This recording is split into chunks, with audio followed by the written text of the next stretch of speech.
Hello everyone, welcome to my channel के education. कैसे हैं आप सभी लोग? आई होप आप सभी लोग अच्छे होंगे। तो जैसा कि आप सभी लोग जानते हैं कि आप लोगों की जो एग्ज़ाम डेट शीट है वो बढ़ गई है। इससे आपको बहुत खुशी मिली होगी क्योंकि बहुत से ऐसे हमारे अभी प्रशिक्षु हैं जिनका अभी अच्छे से जिन्होंने अभी से अच्छे से प्रिपरेशन नहीं की होगी, अच्छे से चीज़ें कवर नहीं हो पाई होंगी, तो वो इन जो 2-3 दिन का जो टाइम मिला है उसमें कवर कर लेंगे। तो ये बहुत अच्छी खुशी की बात है कि चलो आपकी डेट 2-3 दिन के लिए बढ़ी, लेकिन बढ़ तो गई, ठीक है। और आज मैं आप लोगों को डीएलएड फर्स्ट सेमेस्टर का पेपर सामाजिक अध्ययन के जितने भी आपके प्रीवियस क्वेश्चन पेपर बाकी रह गए थे उनको कवर कराने वाली हूँ। तो चीज़ों को अच्छे से, वीडियो को स्किप मत करिएगा, चीज़ों को अच्छे से समझते हुए चलिएगा, ठीक है। और अगर आपको सामाजिक अध्ययन से डर लगता है तो डर लगने की बिल्कुल भी बात नहीं है, आपको हर एक चीज़, हर एक पॉइंट अच्छे से समझ में आएगा, ठीक है। तो चलिए वीडियो को कॉन्सेंट्रेट होकर पढ़िए और अपनी तैयारी जारी रखिए। ये नहीं कि आपका पेपर 2-3 दिन के लिए बढ़ गया तो 2-3 दिन बहुत नहीं होते हैं, ठीक है। तो अपनी जो है पढ़ाई को कंटिन्यू रखिएगा, ठीक है। ये नहीं कि बीच में रेस्ट ले लीजिए, ठीक है। चलिए बिना टाइम वेस्ट किए अब शुरू करते हैं इस वीडियो को। देखते हैं कि इसमें जो प्रीवियस क्वेश्चन पेपर में कौन से क्वेश्चन पूछे गए हैं, कौन कौन से क्वेश्चन रिपीट किए गए हैं। तो आपने जितने भी क्वेश्चन देखे होंगे उसमें से इतना तो आपको पता चल गया होगा कि बहुत से क्वेश्चन आपके सोशल साइंस में भी क्या करते हैं, रिपीट करते हैं, ठीक है। तो चलिए देखते हैं 2019 का पेपर और इसमें पहला क्वेश्चन क्या पूछा गया है। तो क्वेश्चन को शुरू करने से पहले अगर आपने चैनल को सब्सक्राइब नहीं किया है तो सब्सक्राइब कर लीजिए और साइड में बेल आइकन है उसको प्रेस कर लीजिए ताकि जब भी मैं वीडियो अपलोड करूँ आपको उसकी नोटिफिकेशन मिले। जब भी मैं लाइव क्लास लूँ तो आपको उसकी नोटिफिकेशन मिल जाए, ठीक है।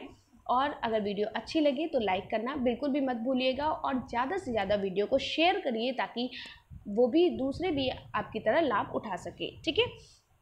तो पहला क्वेश्चन है, इतिहास के लेखन में सिक्के एवं अभिलेख किस प्रकार सहायक हैं। यानी इतिहास के लेखन में जो सिक्कों का इस्तेमाल किया जाता था और जो अभिलेख, जो भी चित्र वगैरह या जो भी चीज़ें, जो जिन चिन्ह बनाए जाते थे, जिन चीज़ों पर जो भी चीज़ें लिखी जाती थी, जो भी चित्र बनाए जाते थे, उनका क्या इसमें ये इतिहास के लेखन में किस तरीके से सहायक हैं। तो चलिए देखते हैं। तो अभिलेख किस तरीके से सहायक है इतिहास में। देखिए, यह अशोक के रुक्मिणदेयी अभिलेख का अंश है, ठीक है। किसका है? रुक्मिणदेयी अभिलेख का अंश है जो लुम्बिनी यानी नेपाल, लुम्बिनी जो नेपाल था उसको पहले लुम्बिनी कहा जाता था, तो लुम्बिनी यानी नेपाल से प्राप्त हुआ है। इस अभिलेख में अशोक ने यह घोषणा की है कि लुम्बिनी में उपज का 8वां भाग कर के रूप में लिया जाएगा। अशोक के अभिलेख पत्थर पर उत्कीर्ण होने के कारण महत्वपूर्ण ऐतिहासिक स्रोत हैं, ठीक है। उनके जो अभिलेख थे यानी जो भी चीज़ें लिखी होती थी वो किस पर लिखी होती थी? पत्थर पर लिखी हुई दिखाई देती थी, ठीक है। अब इस देखिए कि इसमें सिक्के और मोहरों का क्या महत्व है। तो प्राप्त सिक्कों से तत्कालीन शासक का नाम तथा उसके समय का पता चलता है, ठीक है। यानी कि जो भी सिक्के, जो प्राचीन जो हमारे इतिहास से जो भी सिक्के वगैरह जो प्राप्त हुए उनसे ये पता चलता है कि ये किस शासक का सिक्का है और ये कितना पुराना है, ठीक है। तो सिक्के की बनावट से उस समय की कला तथा सिक्कों की धातु से आर्थिक स्थिति की जानकारी प्राप्त होती है। यानी सिक्के की बनावट से उस समय की कला का, उस समय की संस्कृति का, उस समय की, ठीक है, और धातु का यानी आर्थिक स्थिति का पता चलता है। यानी सिक्के पर ये पता चलता है कि ये सिक्का जैसे मान लो तांबे का है, चांदी का है, सोने का है, ठीक है, स्टील का है, तो उससे ये पता चलता था कि वहाँ की आर्थिक स्थिति कैसी थी, ठीक है, और वहाँ के लोगों का रहन सहन कैसा था, वहाँ की कला कैसी थी, ठीक है। तो इससे भी और वहाँ की बनावट, कला सभी का पता चलता है। गुप्त शासक कुमार गुप्त प्रथम को इस सिक्के पर घुड़सवारी करते हुए दिखाया गया है। यानी जो हमारे गुप्त शासक कुमार गुप्त जो थे, कुमार गुप्त प्रथम जो थे, उनका देखा गया, जो उनके जो सिक्के चलते थे उस पर गुप्त शासक कुमार प्रथम को घुड़सवारी करते हुए दिखाया गया है। यानी वो घोड़े पर सवार है, उस सिक्के में ऐसा चित्र बना हुआ। तो इससे ये पता चलता है कि जो गुप्त शासक कुमार प्रथम जी थे, कुमार गुप्त प्रथम, गुप्त शासक के जो कुमार गुप्त प्रथम जी थे, उनको घुड़सवारी का बहुत शौक था, इसलिए उस सिक्के पर उनका ये घुड़सवार करते हुए चित्र दिखाया गया है। इससे ये पता चलता है कि वो बहुत शौकीन थे, ठीक है। जिससे हम कह सकते हैं कि वह एक अच्छे घुड़सवार थे और बहुत शौकीन थे घुड़सवारी के, ठीक है। चलिए आगे बढ़ते हैं। नेक्स्ट क्वेश्चन क्या है। नेक्स्ट क्वेश्चन ये पूछा गया है कि पुरा पाषाण काल व नव पाषाण काल के औजारों में अंतर क्या था, ठीक है। पुरा पाषाण काल और नव पाषाण काल के औजारों में क्या अंतर था, इसके बारे में पूछा गया है, ठीक है। चलिए देखते हैं। पुरा पाषाण काल और नव पाषाण काल के औजारों में क्या अंतर था। तो आपको मैंने पढ़ाया है, आपको पता है जो पुरा पाषाण काल के लोग थे तो वो क्या करते थे, पहले क्या होता था कि जो पुरा पाषाण के लोग थे उनके पास जंगली जानवरों से सुरक्षित रहने के लिए या अपनी रक्षा करने के लिए या जंगली जानवरों को मारने के लिए उनके पास किसी भी तरीके के कोई औजार नहीं थे, ठीक है। ना ही उनके ऐसे नाखून थे, पैने टाइप के नाखून जिससे वो उनसे अपने नाखूनों से मार सकते, ना ही उनके कोई नुकीले दांत थे, ना ही उनके सींग लगी हुई थी, ठीक है। इस तरीके से बताया गया था, ये सब चीज़ें नहीं थी जिससे वो अपने आप को शिकार जो अपने जानवरों का शिकार कर सके, जंगली जानवरों का, और अपने आप से रक्षा कर सके, ठीक है, अपनी। तो उनके पास क्या था, उनके पास सिर्फ और सिर्फ पत्थर थे। इस युग के पत्थर के औजार कैसे, पत्थर के उन्होंने औजार बनाए अपने सुरक्षा करने के लिए। तो उन्होंने, लेकिन उस वक्त उन्हें पता नहीं था कि किस तरीके से पत्थरों के औजार अच्छी तरीके से बनाए जाएं, इसलिए वहाँ पर जो पत्थर के औजार भी थे वो भी आकृति में बहुत अच्छे नहीं थे, सुडौल नहीं थे और बेडौल और भौड़ी आकृति वाले थे, बहुत बेकार टाइप के थे, ठीक है। लेकिन नव पाषाण काल में क्या था, नव पाषाण काल में अब यहाँ पर जो है हमारे जो मानव जो थे वो अच्छे से रहना सीख गए थे। उन्होंने आग की खोज भी कर ली थी, ठीक है, उन्होंने आग को जलाना भी सीख लिया था, ठीक है। तो इसमें क्या हुआ, इसमें जो हमारे जो नव पाषाण काल के लोग थे फिर खेती करना भी जान गए थे मध्य पाषाण के लोग। तो नव पाषाण के लोग में क्या था, इस काल के औजार अत्यधिक उपयोगी सुडौल थे, यानी कि अच्छे अच्छे औजार बनाना सीख गए थे और उपकरण घिसकर चमकदार बनाए गए थे। यानी कि जो भी औजार बनाते थे, यानी जो पत्थर को खूब घिस कर उसको अच्छे से चिकना बनाकर, चमकदार बनाकर औजार बनाते थे, ठीक है। हत्तेदार कुल्हाड़ियाँ एवं हंसिया इस समय के महत्वपूर्ण औजार थे। इस काल के लोग मिट्टी के बर्तन बनाना भी सीख गए थे, मिट्टी के बर्तनों पर अच्छी अच्छी नक्काशी करना सीख गए थे, चित्रकारी करना सीख गए थे और रंगों का प्रयोग करना भी सीख गए थे, ठीक है। तो इससे ये पता चलता है कि पुरा पाषाण काल की स्थिति बहुत ही अजीब तरीके से थी, बहुत ही ख़राब थी, और नव पाषाण की स्थिति बहुत ही अच्छी हो गई थी, ठीक है। चलिए नेक्स्ट क्वेश्चन क्या है, नेक्स्ट क्वेश्चन चलिए देखते हैं क्या पूछा गया है कि गिजा का पिरामिड संसार के आश्चर्यजनक स्मारकों में क्यों गिना जाता है। तो गिजा का पिरामिड आश्चर्यजनक स्मारकों में इसलिए गिना जाता है क्योंकि सनेफेरू के उत्तराधिकारी के लिए बनाया गया था। ये गिजा का पिरामिड किस लिए बनाया गया था, अगर पूछा गया है कि गिजा का पिरामिड क्यों बनाया गया था, तो सनेफेरू के उत्तराधिकारी के लिए बनाया गया था। गिजा के पिरामिड सबसे पुराने और सबसे बड़ा महान पिरामिड के रूप में जाने जाते हैं, ठीक है। प्राचीन दुनिया का प्रसिद्ध 7 चमत्कारों में से एकमात्र जीवित संरचना है। यह खुफू यानी चेप्स ग्रीक में स्नेफेरू के यानी खुफू स्नेफेरू के उत्तराधिकारी और चौथे राजवंश के 8 राजाओं के लिए बनाया गया था, इसलिए इसको बहुत ही आश्चर्यजनक स्मृतिकों में माना जाता है, ठीक है। चलिए नेक्स्ट क्वेश्चन क्या है, चलिए देखते हैं कि नेक्स्ट क्वेश्चन क्या है।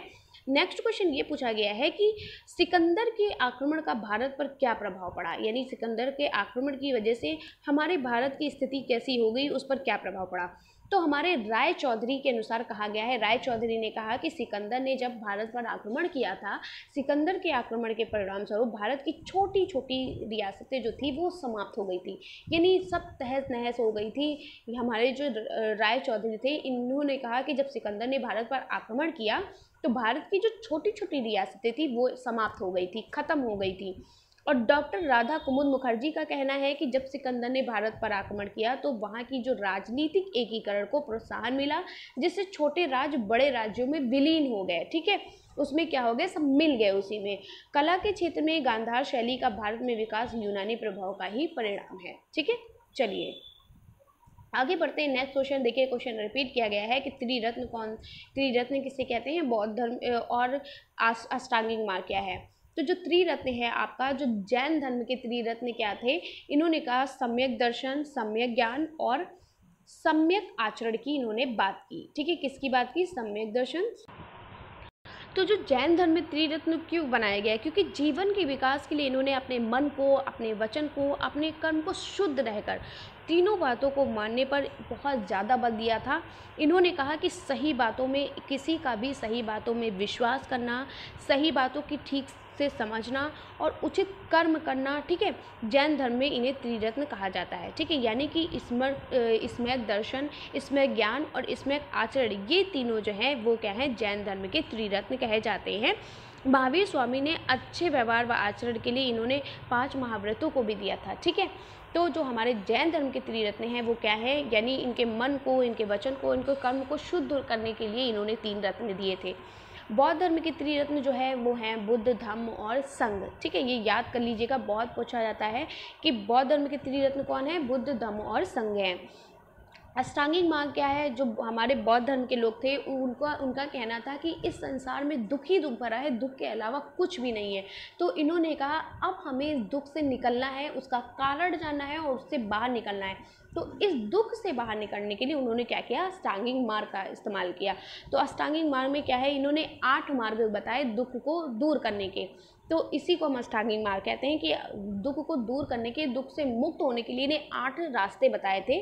किसने, हमारे बुद्ध लोगों ने। ठीक है, तो सांसारिक दुखों से मुक्त होने के लिए बुद्ध ने अष्टांगिक मार्ग की बात कही, यानी कि 8 मार्ग की बात कही। वो क्या है, सम्यक दृष्टि है, सम्यक संकल्प है, सम्यक वाणी, सम्यक कर्मांत, सम्यक आजीव, सम्यक व्यायाम, सम्यक स्मृति और सम्यक समाधि। ये हमारे 8 अष्टांगिक मार्ग है।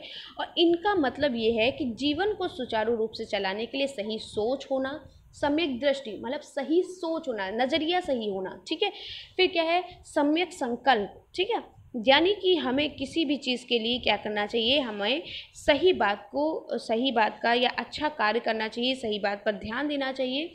सम्यक वाणी, सत्य बोलना। ठीक है, जब तक आप झूठ बोलोगे आप जीवन में कभी खुश नहीं रहोगे। सम्यक कर्मात, यानी कि सही बात और कार्य करना। ठीक है, सही कर्म करना। ठीक है, अच्छे कर्म करना, समझ में आ गया।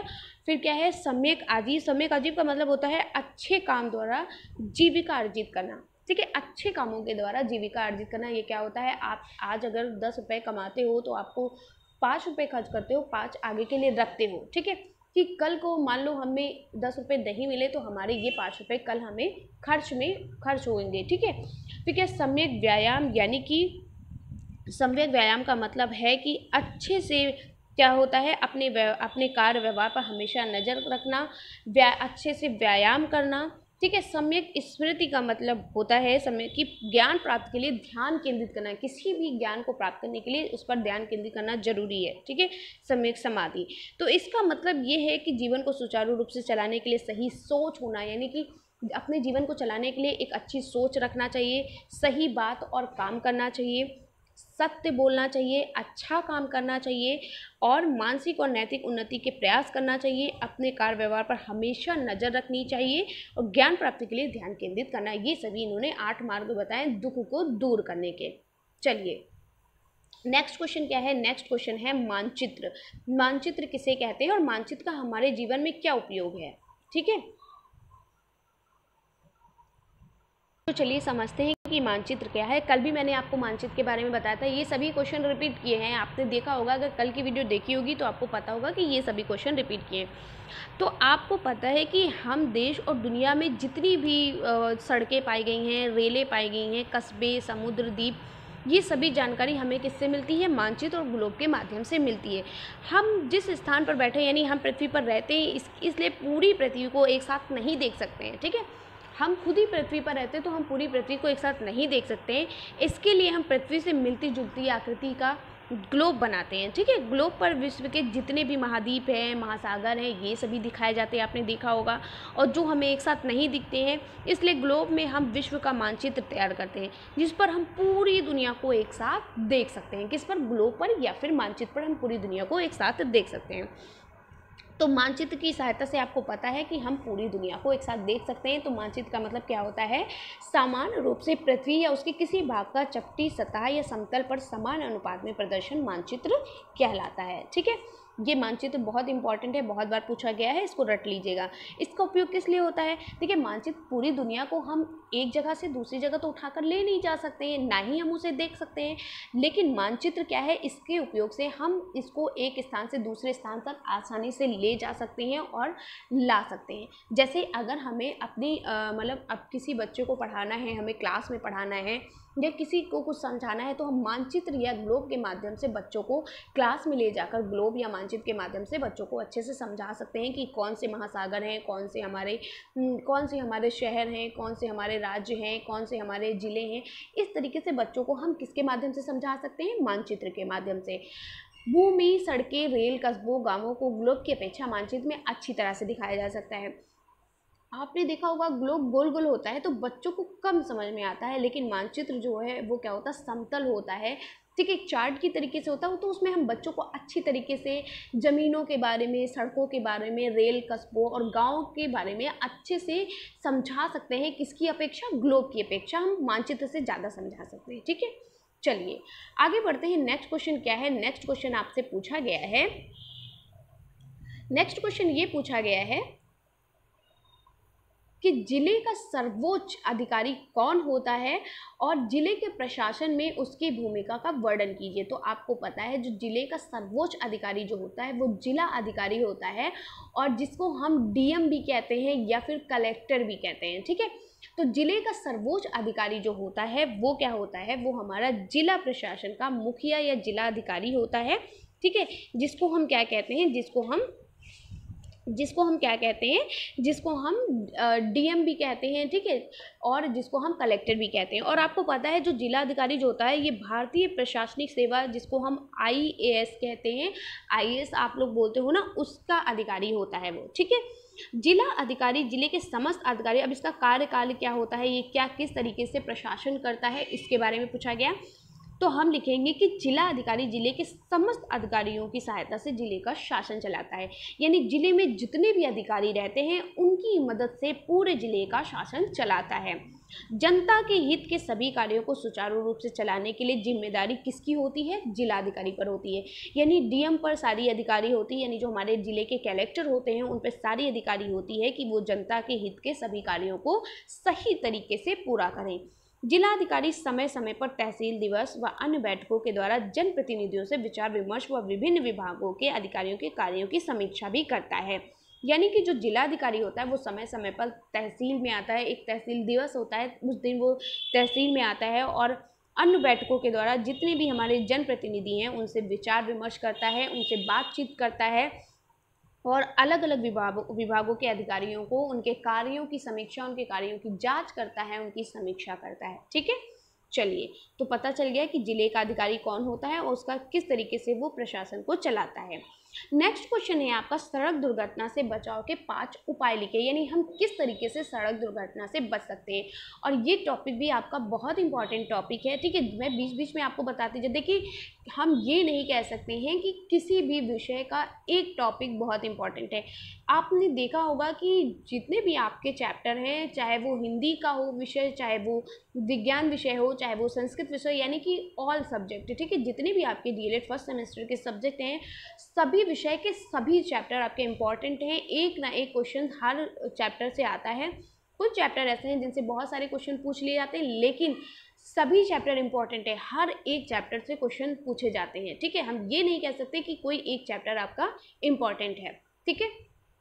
चलिए, सड़क दुर्घटना से बचाव के 5 उपाय। सड़क दुर्घटना इस तरीके से बहुत क्वेश्चन पूछे जाते हैं कि सड़क दुर्घटना के कारण बताइए, उसके उपाय बताइए, है ना, इस तरीके से। तो कारण पिछली वीडियो में आपको बताया था, उसमें आया था आपके 2017 के पेपर में। अब आपसे 2019 के पेपर में पूछा गया है कि सड़क दुर्घटना से क्या बचाव है, उनके क्या हम उपाय करें बचने के लिए, ठीक है। तो पहला है, सड़क पर अपनी बाईं तरफ चलना चाहिए। जब भी आप सड़क को पार कर रहे हैं तो किधर चलना चाहिए? अपनी बाईं तरफ चलना चाहिए। सड़क पार करते समय ट्रैफिक की आवाज़ पर ध्यान देना चाहिए, यानी जो ट्रैफिक है अगर उनकी आप आवाज़ पर ध्यान नहीं दोगे तो आपकी दुर्घटना घट सकती है। फिर क्या है, फुटपाथ का प्रयोग करना चाहिए। सड़क पर चलते समय हमें किसका प्रयोग करना चाहिए? बाईं ओर चलना चाहिए, फुटपाथ का प्रयोग करना चाहिए, ट्रैफिक को ध्यान में रखना चाहिए। ट्रैफिक नहीं आने पर जल्दी से सड़क पार करनी चाहिए, यानी कि ज़्यादा भीड़ या गाड़ियाँ ज़्यादा चलने से पहले ही हमें सड़क को पार कर लेना चाहिए, ठीक है। चलिए, नेक्स्ट है, महानगरों के चौराहों पर ट्रैफिक सिग्नल देखकर ही चौराहा पार करें। आपने देखा होगा कि शहर वगैरह में जो हमारे बड़े बड़े नगर होते हैं, चौराहे होते हैं, उनके चौराहों पर, शहरों के चौराहों पर क्या होता है, ट्रैफिक सिग्नल लगा होता है, जिसमें आपने देखा होगा कि रेड, येलो और ग्रीन लाइट जलती हुई दिखती है आप लोगों को। उसका ध्यान रखते हुए हमें चौराहे को पार करना चाहिए, ठीक है। चौराहा मतलब 4 राहों वाला। आगे बढ़ते हैं, नेक्स्ट क्वेश्चन। नेक्स्ट क्वेश्चन पूछा गया है कि अर्थशास्त्र से आप क्या समझते हैं और अर्थशास्त्र का क्या महत्व है, ठीक है। तो अर्थशास्त्र क्या है? अर्थशास्त्र सामाजिक विज्ञान की वह शाखा है जिसके अंतर्गत वस्तुओं और सेवाओं के उत्पादन, वितरण, विनिमय और उपयोग का अध्ययन किया जाता है। यानी कि अर्थशास्त्र जो है ये एक सामाजिक विज्ञान की एक ऐसी शाखा है जिसके अंतर्गत हम किसी भी वस्तु का या कोई भी सेवाओं का हम उत्पादन करते हैं, ठीक है, उसका विवरण करते हैं, उसका वितरण करते हैं, उसका विस्तार करते हैं, उसका विनिमय करते हैं, उसका उपभोग का अध्ययन करते हैं, ठीक है। यानी किस तरह से हमें चीज़ों का विवरण करना चाहिए, उनका उत्पादन करना चाहिए, वस्तुओं का उत्पादन कैसे करना चाहिए, ठीक है, इन सभी का अध्ययन करते हैं। अर्थशास्त्र शब्द संस्कृत शब्दों के अर्थ यानी अर्थ का मतलब धन हो गया और शास्त्र का मतलब है संधि से बना है, ठीक है। तो जिसका मतलब होता है धन का अध्ययन करना। अर्थशास्त्र का मतलब होता है धन का अध्ययन, यानी किस तरीके से हम उत्पादन करें, वस्तुओं को किस तरीके से बेचें, वस्तुओं को किस तरीके से खरीदें जिससे हमारा उत्पादन हो सके, हमें धन की प्राप्ति हो सके। चलिए इसका महत्व क्या है, देखिए अर्थशास्त्र के आप इस तरीके से लिखेंगे, अर्थशास्त्र के दो महत्व हैं। पहला है सैद्धांतिक महत्व और दूसरा जो आपका होता है वो आपका होता है व्यवहारिक महत्व, ठीक है। तो सैद्धांतिक महत्व क्या होता है, तो अर्थशास्त्र के दो महत्व हैं, कौन कौन से हैं, सैद्धांतिक और व्यावहारिक। तो सैद्धांतिक महत्व होता है, पहला होता है विधि ज्ञान हेतु, ज्ञान में वृद्धि होना, सिद्धांतों में वृद्धि करें, तर्क शक्ति में वृद्धि करें यानी सोचने की क्षमता में वृद्धि करें, विश्लेषण शक्ति में वृद्धि करें, अन्य शास्त्रों से संबंध का ज्ञान होना चाहिए। और हमारे व्यवहारिक महत्व क्या होते हैं, उत्पादकों को लाभ, श्रमिकों को लाभ, उपभोक्ताओं को लाभ और व्यापारियों को लाभ। यानी कि जो हमारे उत्पादक है उसमें, यानी जो हमारा प्रोडक्ट है उसमें कैसे लाभ होगा, हमारे जो श्रमिक हैं यानी जो हमारे सेवक हैं, जो हमारे काम कर रहे हैं, उनको कैसे लाभ होगा, उपभोक्ताओं को कैसे लाभ होगा, ठीक है, व्यापारियों को किस तरीके से लाभ होगा, सरकार को किस तरीके से लाभ होगा, समाज सुधारकों को कैसे लाभ होगा, ठीक है। चलिए लास्ट क्वेश्चन और बहुत ही इंपॉर्टेंट क्वेश्चन ये भी है, पूछा गया है कि कर्क रेखा और मकर रेखा किसे कहते हैं। तो कल भी मैंने आपको आपके उस वीडियो में बताया था, क्योंकि आपका ये क्वेश्चन फिर से रिपीट किया है, कई सारे क्वेश्चन, सिर्फ आपके दो क्वेश्चन रिपीट इसमें नहीं किए, बाकी सारे क्वेश्चन रिपीट किए, ठीक है। तो सोचिए कि सारे क्वेश्चन रिपीट करना कितनी बड़ी बात हो गई, ठीक है। चलिए कर्क रेखा किसे कहते हैं आपको पता है, कल मैंने आपको डायग्राम के माध्यम से बताया था, आज भी आपको बता देती हूँ अगर आपको ध्यान नहीं है तो। इस तरीके से मैंने आपको क्या बताया था, इस तरीके से गोला बनाया था और आपको बताया था कि ये वाली जो हमारी रेखा होती है जो पूरब से आपकी पश्चिम की ओर जाती है, ये हमारी रेखा जो होती है ये हमारी अक्षांश रेखाएं होती हैं जो 0 डिग्री होती है, ठीक है, जिसको हम क्या कहते हैं, भूमध्य रेखा या क्या कहते हैं, विषुवत रेखा कहते हैं। इसके ठीक ऊपर वाली रेखा जो उत्तर की तरफ होती है ये हमारी क्या होती है, ये हमारी 23.5 डिग्री होती है, ठीक है, 23.5 डिग्री, इसको हम क्या कहते हैं, कर्क रेखा कहते हैं, ठीक है, क्या कहते हैं, कर्क रेखा कहते हैं। और इस अक्षांश यानी जो हमारी भूमध्य रेखा और हमारी विषुवत रेखा की जो नीचे वाली रेखा होती है इसे हम, ये भी 23.5 डिग्री होती है लेकिन हम इसे मकर रेखा कहते हैं, ठीक है, क्या कहते हैं, मकर रेखा। तो ये वाली जो हमारी रेखा है ये हमारी क्या है, कर्क रेखा है, समझ में आ गया। और हमारी जो भारत है हमारा, वो किस रेखा से गुजरता हुआ जाता है, कर्क रेखा से, ठीक है। चलिए तो 23.5 डिग्री उत्तरी अक्षांश रेखा को हम क्या कहते हैं, कर्क रेखा कहते हैं। आप 23.5 डिग्री को इस तरीके से भी लिख सकते हैं, ठीक है, 23.5 डिग्री, ठीक है, 23.5 डिग्री उत्तरी अक्षांश रेखा को कर्क रेखा कहते हैं, यानी उत्तर की ओर जो होती है, यानी ये हमारी जो उत्तर की ओर जो रेखा होती है ये हमारा उत्तर है, ये हमारा दक्षिण है। तो जो ये उत्तर की ओर जो ये रेखा है ये हमारी कर्क रेखा कहलाती है। फिर नेक्स्ट पूछा गया है कि मकर रेखा किसे कहते हैं, तो मकर रेखा इसका उल्टा हो जाएगा कि जो 23.5 डिग्री हमारी क्या है, दक्षिणी अक्षांश रेखा को, 23.5 डिग्री दक्षिणी अक्षांश रेखा को हम मकर रेखा कहते हैं। आपको पता है ये उत्तर है और ये दक्षिण है, ठीक है, ऊपर उत्तर होता है, नीचे दक्षिण होता है। तो ये वाली जो रेखा ये कर्क रेखा हो गई और ये वाली जो हो गई ये मकर रेखा हो गई। तो आई होप आपको पता चल गया होगा कि कर्क रेखा और मकर रेखा किसे कहते हैं, ठीक है। तो 23.5 डिग्री उत्तरी अक्षांश रेखा को कर्क रेखा कहते हैं और 23.5 डिग्री दक्षिणी अक्षांश रेखा को मकर रेखा कहते हैं, ठीक है। आई होप आपको चीज़ें समझ में आ रही होंगी, अगर चीज़ें समझ में आ रही हैं तो लाइक करना बिल्कुल भी मत भूलिएगा। चलिए आगे बढ़ते हैं, नेक्स्ट आपका है 2022 का पेपर, इसको देखते हैं इसमें क्या क्या पूछा गया है। देखिए इसमें कहा गया है कि मैगस्थनीज द्वारा भारत यात्रा के दौरान किए गए वर्णन को बिंदु स्टैप कीजिए, ठीक है। यानी जब मैगस्थनीज भारत में आया था तो उसने भारत में यात्रा के दौरान किन किन चीज़ों को देखा और उन्होंने क्या क्या उसके बारे में बताया, इसके बारे में बिंदुवार कीजिए, ठीक है।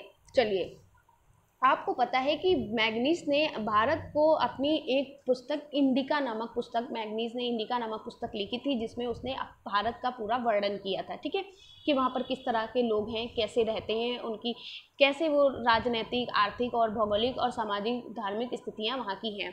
तो उसने अपनी किस पुस्तक पर लिखा था? इंडिका नामक पुस्तक पर भारत के बारे में उसने बताया, ठीक है। तो मैगस्थनीज क्या थे? मैगस्थनीज अपनी पुस्तक इंडिका में भारत की भौगोलिक स्थिति, आर्थिक स्थिति और राजनीतिक स्थिति, सामाजिक दशा और धार्मिक स्थिति और पाटलिपुत्र राजप्रसद आदि का वर्णन किया है, ठीक है। बस इतना ही आपको लिखना है, इससे ज़्यादा नहीं लिखना। अगर आपको इससे भी ज़्यादा लिखना है तो आप पे डिपेंड करता है, ठीक है। चलिए नेक्स्ट है आपका, नेक्स्ट क्वेश्चन है कि बौद्ध धर्म के कौन कौन से सिद्धांत हैं? तो बौद्ध धर्म के 3 मूल सिद्धांत हैं। कितने सिद्धांत हैं? 3 मूल सिद्धांत हैं। एक है अनीश्वरवाद, दूसरा है अनात्मावाद और तीसरा है क्षणिकवाद, ठीक है। चलिए आगे बढ़ते हैं। फिर कहा गया है कि गौतम बुद्ध ने मध्य मार्ग यानी अपनाने की, और एक सेकेंड ये क्वेश्चन को पढ़ लेते हैं। क्वेश्चन क्या पूछा गया है? क्वेश्चन पूछा गया है कि बौद्ध धर्म के प्रमुख सिद्धांत और गौतम बुद्ध की प्रमुख शिक्षाएं बताइए, ठीक है। तो बौद्ध धर्म के प्रमुख सिद्धांत और जो गौतम बुद्ध ने जो प्रमुख शिक्षाएं दी हैं उनके बारे में, उन्होंने क्या क्या शिक्षा दी है कि कैसे रहना चाहिए, क्या क्या करना चाहिए, इसके बारे में कहा है।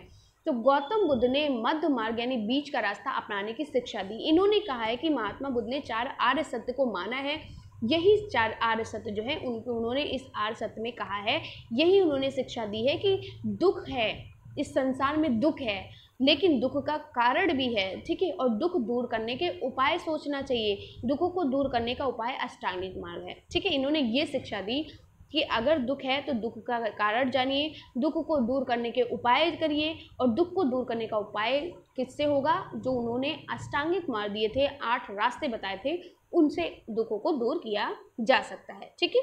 चलिए नेक्स्ट क्वेश्चन है महाद्वीप किसे कहते हैं और कितने हमारे और महाद्वीप, चलिए देखते हैं, क्वेश्चन पढ़ लेते हैं। नेक्स्ट क्वेश्चन कहा गया है कि हमारी पृथ्वी पर कुल कितने महाद्वीप हैं, उनके नाम लिखिए। तो आपको पता है कि महाद्वीप क्या होते हैं? तो हमारी पृथ्वी पर कुल 7 महाद्वीप हैं। महाद्वीप है क्या? कि पृथ्वी पर स्थित विशाल भूखंडों को हम महाद्वीप कहते हैं, ठीक है। और महासागर कौन होते हैं? जो जल वाला जो स्थान होता है वो महासागर होता है, ठीक है। तो पृथ्वी पर स्थित विशाल भूखंडों को महाद्वीप कहा जाता है। इनकी संख्या कितनी होती है? इनकी संख्या 7 होती है। कौन कौन से महाद्वीप होते हैं? आपको पता है कि एशिया महाद्वीप होता है, अफ्रीका होता है, उत्तरी अमेरिका, दक्षिणी अमेरिका, अंटार्कटिका, यूरोप, ऑस्ट्रेलिया। हमारे साथ बोलिए क्या क्या होते हैं? एशिया, अफ्रीका, उत्तरी अमेरिका, दक्षिणी अमेरिका, अंटार्कटिका, यूरोप, ऑस्ट्रेलिया, ठीक है। चलिए आगे बढ़ते हैं। नेक्स्ट क्वेश्चन बहुत देखिए रिपीट किया है ये क्वेश्चन आपका महाद्वीप के बारे में, ठीक है। अब पूछा गया है कि भारत के 5 भौगोलिक भागों में, भारत को 5 भौगोलिक भागों में बांटा गया है। चलिए एक सेकेंड रुक जाइए जरा सा। कहा गया है कि भारत को 5 भौगोलिक भागों में, देखिए कहा गया है कि भारत को कितने भौगोलिक भागों में बांटा गया है, संचित विस्तार वर्णन कीजिए, ठीक है। तो संचित विस्तार वर्णन करना है, चलिए देखते हैं। तो भारत को हमारे 5 भौगोलिक भागों में बांटा गया। सबसे पहले बताना चाहेंगे कि भौगोलिक भाग होते क्या हैं, ठीक है। सबसे पहले आपको इसकी जानकारी होनी चाहिए। तो जो हमारे गांव होते हैं, हमारे शहर की जो ज़मीन होती है, कहीं ऊंची होती है तो कहीं नीची होती है, तो कहीं समतल होती है, कहीं टीले जैसी होती है, इन सब रूपों में दिखाई देती है। तो ये हमारे क्षेत्र जो होते हैं, यही हमारे क्षेत्र भौतिक स्वरूप या फिर भौगोलिक भाग कहलाते हैं, ठीक है।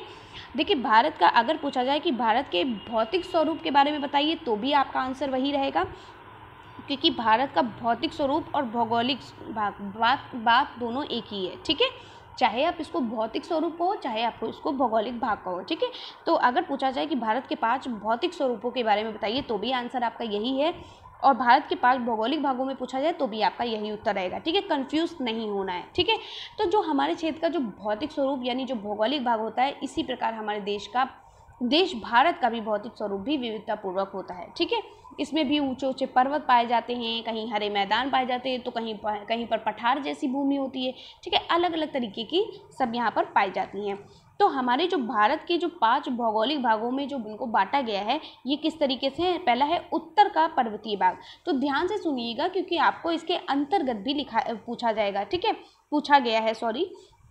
तो उत्तर का जो पर्वतीय भाग है, इसमें क्या है कि भारत की जो उत्तर सीमा पर एक विशाल पर्वत श्रृंखला है, बहुत बड़ी पर्वत श्रृंखला है जो पश्चिम में जम्मू कश्मीर से लेकर पूरब में अरुणाचल प्रदेश तक विस्तृत है, यानी फैली हुई है। तो पश्चिम में इसकी जो चौड़ाई है वो अधिक होती है और पूरब में कम होती है, ठीक है।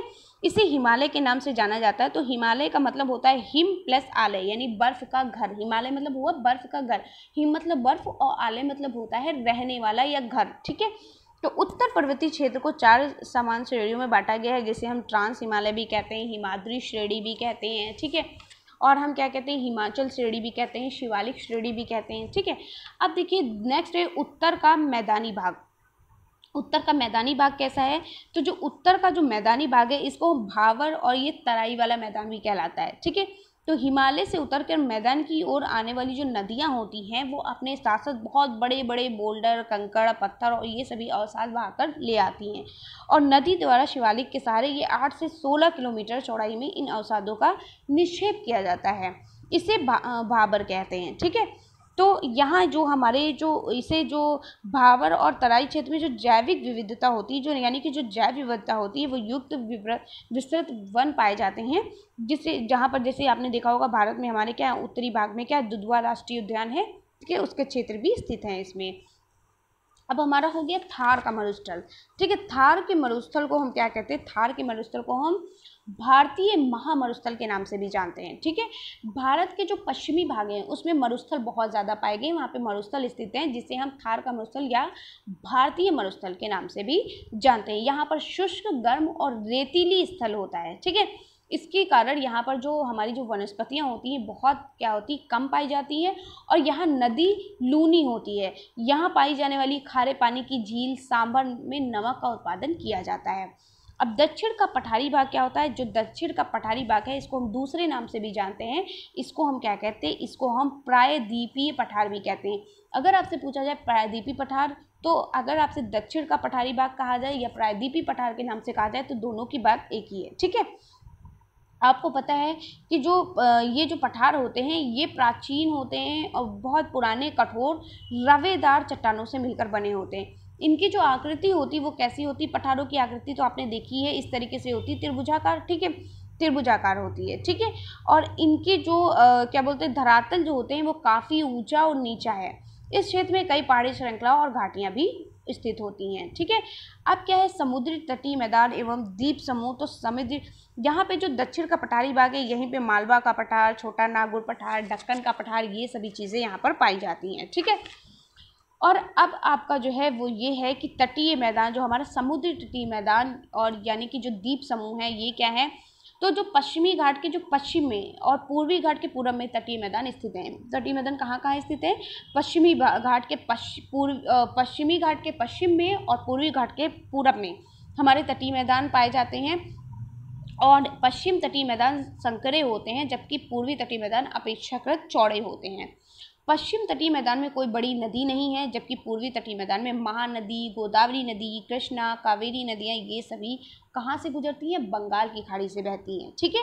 और पूर्वी तटीय मैदान की झीलें जैसे चिल्का झील, कोलेरू झील हो गई, पुलिकट, ये सभी पाई जाती हैं, ठीक है। और आपको पता है भारत में कितने द्वीप समूह हैं, भारत के 2 द्वीप समूह हैं, एक लक्षद्वीप और एक अंडमान और निकोबार द्वीप समूह है, ठीक है।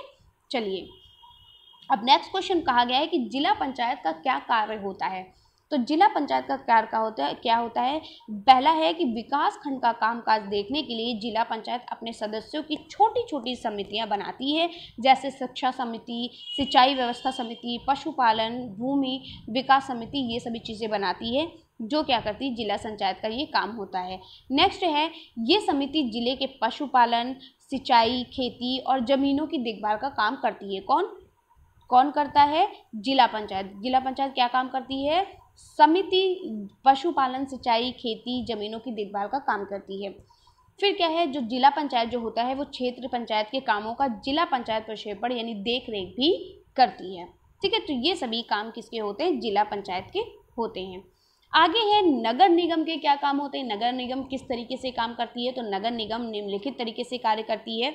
इनका काम होता है सड़कों की व्यवस्था करना, यानी जहाँ पर सड़क अच्छी तरीके से नहीं बनी है, ऊबड़ खाबड़ सड़कें हैं, उनको मरम्मत कराना, पानी की व्यवस्था करना, ये आपका क्वेश्चन देखिए फिर से रिपीट किया है, अगर आपने कल की वीडियो देखी होगी तो आपको पता होगा।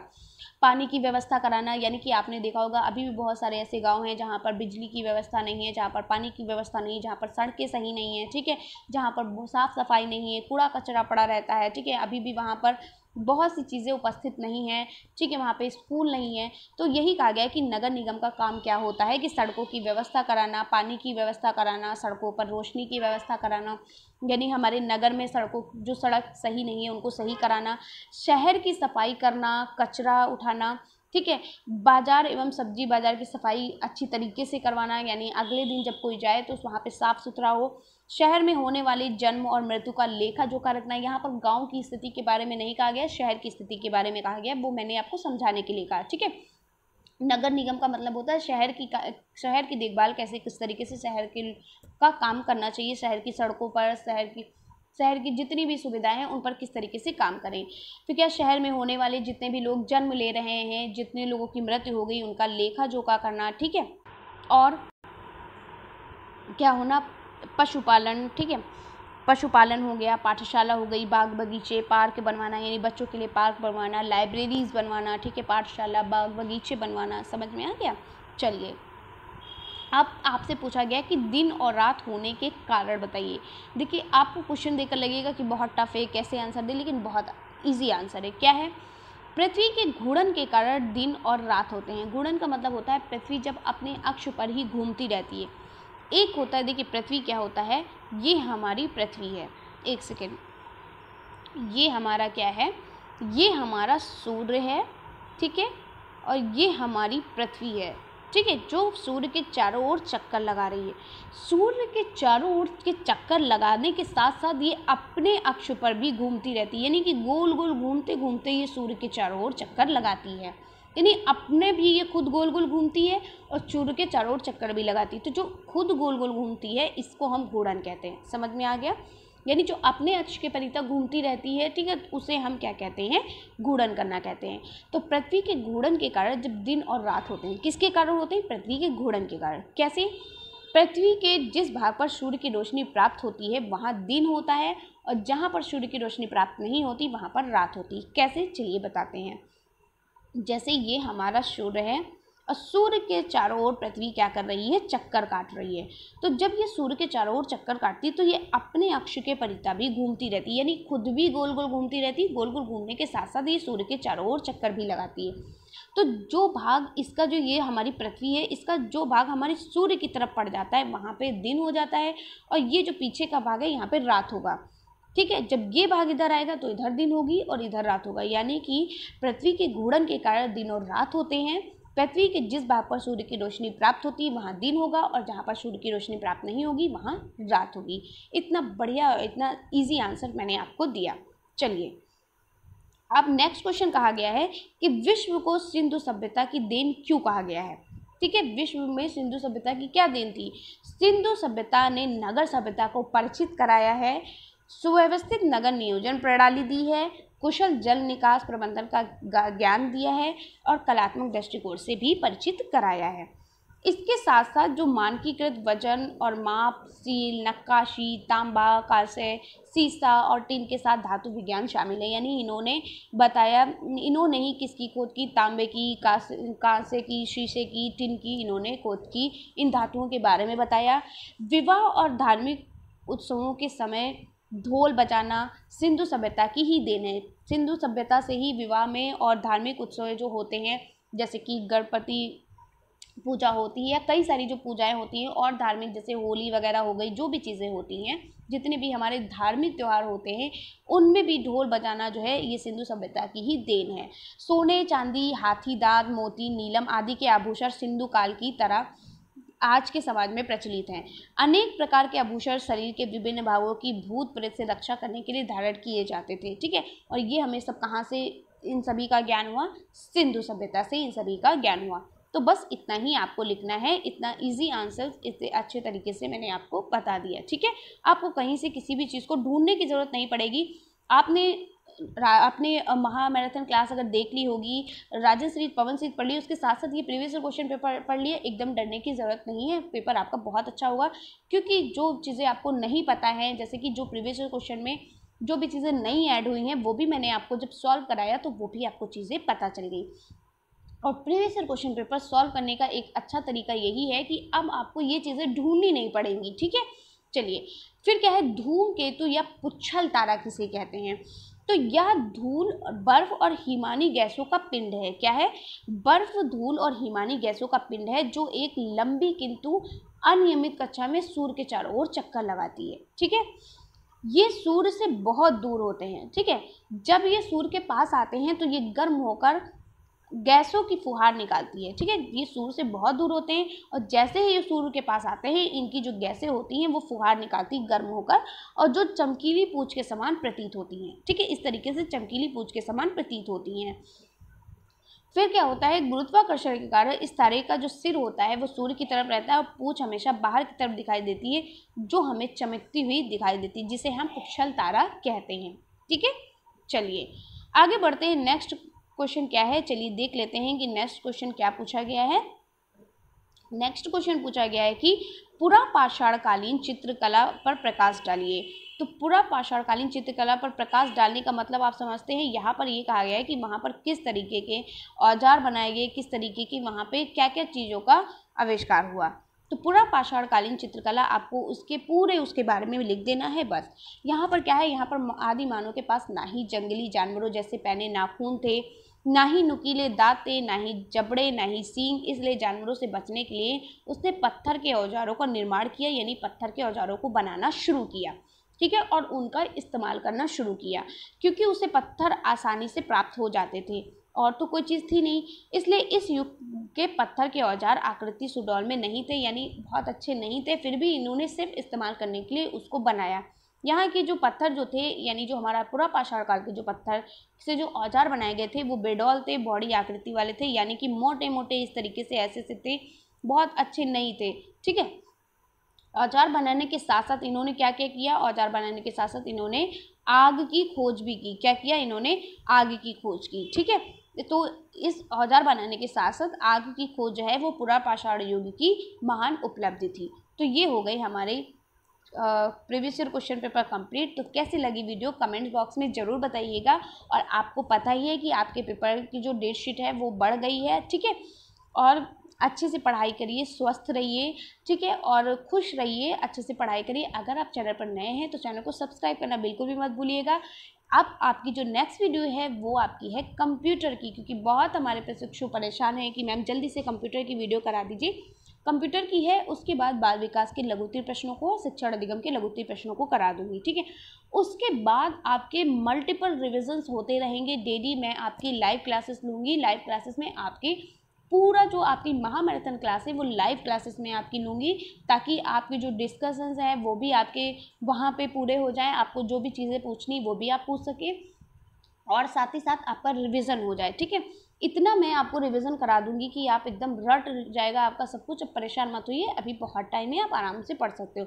तो जो भी चीज़ें मैंने अभी तक पढ़ा दी हैं, जितने सब्जेक्ट में जो भी चीज़ें पढ़ा चुकी उनको पढ़ते जाइए साथ साथ, ठीक है। उनका मल्टीपल रिविज़न करते जाइए, ठीक है। बहुत सी चीज़ें आपको पढ़नी रहती हैं तो सब पढ़ते जाइए, क्योंकि एक दिन में 2 पेपर 3 पेपर इस तरीके से होते हैं, तो आपको रिवीजन करने का टाइम नहीं मिलता है, और ना ही एक दिन का गैप होता है। जो आपको पता है जब पेपर होता है तो आपकी नींद भी पूरी नहीं हो पाती है। तो अभी से आपको प्रिपरेशन कर लेना है, अभी से एकदम से प्रिपेयर हो जाना है, तभी आप जल्दी से तैयार हो जाइए, और खूब जितना अभी तक आपने कुछ नहीं पढ़ा तब भी आप पढ़ना शुरू कर दीजिए, क्योंकि आप टाइम ज़्यादा नहीं है। तो चलिए इसी तरीके से मिलते हैं, नेक्स्ट वीडियो कंप्यूटर की होगी, कंप्यूटर की वीडियो के साथ मिलते हैं। तब तक के लिए बाय बाय, टेक केयर।